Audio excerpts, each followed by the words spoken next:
Hey guys, good morning and welcome back to my channel Pragya English Literature. So guys, in this video we are going to study about in unit first British poetry, the syllabus of poetry, Augustan age and romantic age poetry. Okay, तो आज के इस video में British poetry unit first में हम romantic age की poetry को और अगस्टन एज की पोइट्री को जानेंगे। इसमें हम क्या क्या पोएट्स हैं जो हमें स्टडी करने होते हैं और कौन कौन से पोइट्री मूवमेंट है, सभी कुछ इस वीडियो में हम जानने वाले हैं। So let's get start today's video. And इसके पहले हमने already old English poetry, middle English poetry, the age of revival and Elizabethan age poetry, renaissance poetry, Puritan age poetry, restoration age तक की जितनी पोइट्री मूवमेंट है, poetries वगैरह हैं, उन सभी को हमने इंट्रोड्यूस कर लिया है। वीडियो का लिंक आपको डिस्क्रिप्शन बॉक्स में मिल जाएंगे या आप चैनल पर भी जाके वीडियो सेक्शन में जाके सर्च करके वीडियो वहाँ पे वॉच कर सकते हैं। काफ़ी इन्फॉर्मेटिव वीडियो होगी आपके लिए। अगर आप बिगनर हैं तो ये वीडियो काफ़ी इन्फॉर्मेटिव है आपके लिए। आपको बिल्कुल आइडिया नहीं है अगर कि हमें क्या स्टडी करना होता है। If you are preparing for UGC NET JRF English literature, so this video is very informative for you. Let's get start to this video. You can see on white board, यहाँ पे मैंने note down कर रखा है। So in unit first British poetry आज का जो topic है हमें आगे कंटिन्यू करना है रेस्टोरेशन एज के बाद अगस्टन एज पोइट्री और pre romantic as poetry. Okay, तो 18th सेंचुरी की पोइट्री को आप 2 पार्ट्स में डिवाइड करके स्टडी कर सकते हैं। पहला है अगस्टन एज, जिसे न्यू क्लासिकल एज भी बोला जाता है, ऑलरेडी आपने पढ़ा होगा, जिसकी टाइमिंग है 1702 टू 1744 और इसके बाद का टाइमिंग है प्री रोमांटिक एज का 1740 से लेकर के 1798। उसके बाद तो रोमांटिक एज स्टार्ट हो जाता है 1798 से लेकर के 1837 तक। ओके, तो सबसे पहले हम इसका इंट्रोडक्शन करते हैं, हमें क्या इसमें कौन कौन से पोएट्स हैं, क्या पोइट्रीज वगैरह हैं जो हमें स्टडी करने होते हैं। Okay, so number 1 point Augustan as. Starting करते हैं अगस्टन एज से। अगस्टन एज या न्यू क्लासिकल एज, तो इसे द एज ऑफ पोप भी माना जाता है। इसमें जो सबसे मोस्ट इंपॉर्टेंट पोएट है Alexander Pope. New classical age में जॉन ड्राइडन के बाद जो हमें पोएट स्टडी करने होते हैं most important Alexander Pope. Okay, the age of Pope का जो टाइमिंग है 1660 टू 1745। देखिए टाइमिंग बहुत ही इंपॉर्टेंट है। टाइम अगर हमें रिमेंबर होता है तो हम अच्छे से चीज़ों को लर्न कर पाते हैं, अच्छे से हमारे माइंड में चीज़ें सेट हो पाती है। ओके, तो टाइमिंग को आप याद करते हुए चलिएगा। तो अलेक्जेंडर पोप के जितने भी वर्क्स हैं, उनकी बायोग्राफी वगैरह है, उनको आप डिटेल्स में स्टडी कर लीजिएगा। जैसे कि इनका जो मोस्ट इंपॉर्टेंट वर्क है the Rape of the Lock, बड़ा फेमस वर्क है, हीरोइक कपलेट्स में इन्होंने राइट करा है, और an essay of criticism. Alexander Pope ये अगस्टन एज के इंपॉर्टेंट पोएट हैं और क्रिटिक भी हैं, ये सैटारिस्ट भी हैं। Okay, and next Augustan age के बाद का जो टाइमिंग आता है मीन्स 1745 के बाद जो टाइम है प्री रोमांटिक एज भी आप बोल सकते हैं। इसमें जो इम्पॉर्टेंट पोएट है डॉक्टर जॉनसन, इसको द एज ऑफ जॉनसन्स भी बोला जाता है। ओके, प्री रोमांटिक एज में the age of Johnson, doctor Johnson's, ये भी पोएट हैं इस टाइमिंग के, और ये इन्होंने शेक्सपियर पे भी वर्क्स लिखे हैं, like the lifes of the poet एक वर्क है, और इनके 2 चीफ्स पोएम है लंडन, और एक है the vanity of human wishes. Okay, and doctor Johnson के सपोर्टर थे ओलिवर गोल्डस्मिथ। एंड यस, इसको इस जो टाइम पीरियड है द एज ऑफ जॉनसन, इसको द एज ऑफ ट्रांजिशन भी बोला जाता है। आपने हो सकता है स्टडी किया हो, तो ट्रांजिशनल पोइट्री को भी जब जान लीजिएगा क्या है ट्रांजिशनल पोइट्री, और ट्रांजिशनल पोइट्री में कौन कौन से पोएट हैं, लाइक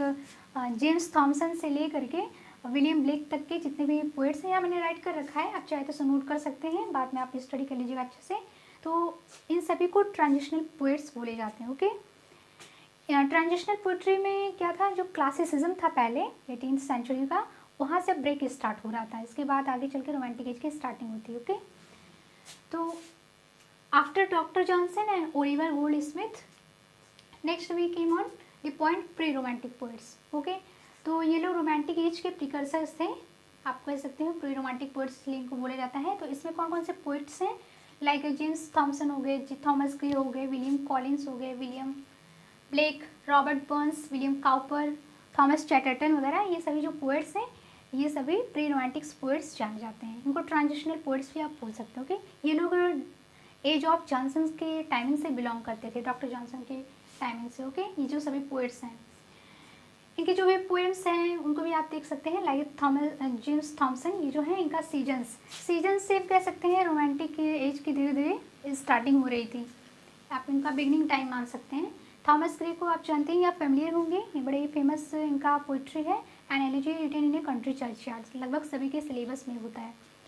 एंड विलियम कॉलिंस हो गए, विलियम ब्लेक हो गए, विलियम ब्लेक का सॉन्ग्स ऑफ इनोसेंस, और इसी तरह से इन्होंने लैम्प पे पोएम लिखा है। तो ये सब आप डिटेल्स में स्टडी कर लीजिएगा, आप यहाँ पे इंट्रोडक्शन कर लीजिए। ओके, एंड इसके अलावा विसॉस पर्सी का एक वर्क है, ये इन्होंने भी कंट्रीब्यूट रोमांटिक एज की स्टार्टिंग पोइट्री में। ओके, एंड नेक्स्ट आपको एक मूवमेंट यहाँ पे स्टडी करना है चार्ट पोइट्री क्या है। ओके, तो ग्रेवयार्ड ऑफ चार्ट पोइट्री भी आप बोल सकते हैं।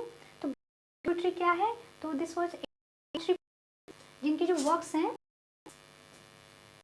who were graveyard poets, so they were 18th century poets. Their works deal with sorrow, death, morality. तो ग्रेवयार्ड पोइट्री के जो पोएट्स हैं, इनके जो वर्क्स हैं वो सॉरो के साथ, डेथ के साथ में, वो चर्च के साथ में, मोरालिटी के साथ में डील करते थे। लाइक थॉमस ग्रे इसके बेस्ट एग्जांपल है, इनका वर्क है elegy written in country church. ये सभी लोग ग्रेवयार्ड पोइट्री में आते हैं। कौन कौन से पोएट्स हैं जो ग्रेवयार्ड पोइट्री में आते हैं, लाइक जितने भी ये सभी पोएट्स हैं, जेम्स थॉमसन हो गए, Thomas Gray, William Collins, Thomas Chatterton, William Cowper, Robert Burns वगैरह, इन सभी ये जो सभी पोएट्स हैं इन लोगों को ग्रेवयार्ड पोइट्री में इंक्लूड किया गया है। ओके, इनके जो वर्क्स, इनके जो थीम्स हैं मैंने आपको बता दिए।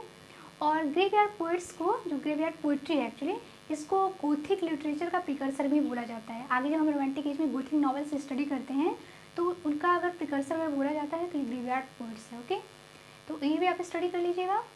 And now let's way about to romantic movement. Okay, उसके बाद टाइमिंग स्टार्ट होता है रोमांटिक मूवमेंट का after 1798। We all know that William Wordsworth and S T Coleridge had written the work lyrical ballets.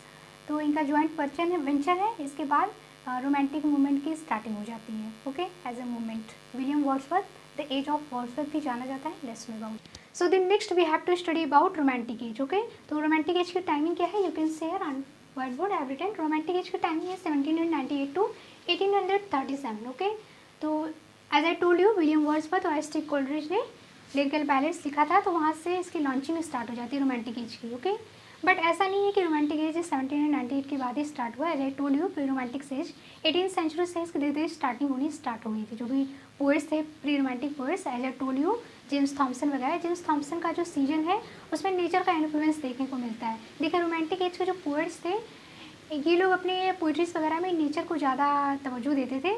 और पोप के timing में क्या था, जो पोप के जो पोएट्स थे, पोप के टाइमिंग के पोप हो गए और भी ज़्यादा पोएट्स, ड्राइडन वगैरह, ये लोग अपनी पोइट्री में सिटीज़ लाइफ को ज़्यादा दिखाते थे, नेचर के एक्सटर्नल फॉर्म को ज़्यादा शो करते थे। बट अभी के जो पोएट्स हैं वो धीरे धीरे नेचर की तरफ इन्फ्लुएंस होने लगे थे। ओके, तो रोमांटिक एज में आपको तो सबसे पहले जो इम्पॉर्टेंट पोएट है विलियम वर्ड्सवर्थ को तो जरूर स्टडी करना है। द एज ऑफ वर्ड्सवर्थ के नाम से भी इनके टाइमिंग को जाना जाता है। ओके, काफ़ी लंबा टाइम पीरियड भी इनका रहा है, तो इनके जो भी वर्क्स हैं, जो भी इनकी बायोग्राफी है, वो सब हमें डिटेल्स में स्टडी कर लेनी है। ओके, लिरिकल बैलेट्स हो गया और भी बहुत सारी पोइट्रीज इन्होंने लिख रखे। जो भी एस टी कोलरिज के भी आप स्टडी कर लीजिएगा। एस टी कोलरिज जो कि लिटरेरी क्रिटिक है और पोएट है, तो इन्हें भी आप जान लीजिएगा, स्टडी कर लीजिएगा।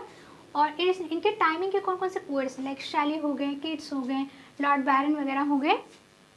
शैली और किट्स ये लोग लिरिक पोइट्स इन्होंने राइट करा था। शैली, किट्स, इनके ओड्स काफ़ी ज़्यादा फेमस है, तो इन सभी को आप देख लीजिएगा, इनकी बायोग्राफी और जो भी इनके वर्क्स हैं पोइट्रीज वगैरह को। एंड रोमांटिक एज के क्या कैरेक्टरिस्टिक्स हैं, क्या इसमें टर्म्स हैं, लाइक रोमांटिक रिवाइवल। तो रोमांटिक रिवाइवल इसे आप देख लीजिएगा, हो सकता है आपने स्टडी करा हो। रोमांटिक रिवाइवल क्या चीज़ था, romantic revival. And French revolution भी आप देख लीजिएगा, फ्रेंच रिवॉल्यूशन का क्या इन्फ्लुएंस रहा इस टाइमिंग के लिटरेचर पर, ये भी एक इंपॉर्टेंट पॉइंट है।